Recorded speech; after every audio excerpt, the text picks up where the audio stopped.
शेती करायचीच कशी सांगा.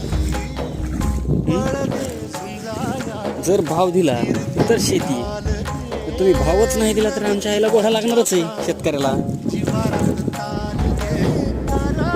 काय पाणी किती बघा पाणी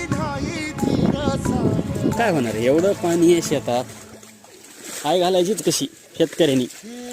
त्यात सरकारला झेट्टा दिसत नाही काय चाललंय शेतकऱ्याच्या आयुष्यात. काय नाही, काही कळत नाही. काही ते असं पीक आलेलं आहे, त्याच्यात हे असं पाणी तळच साचले तळेच.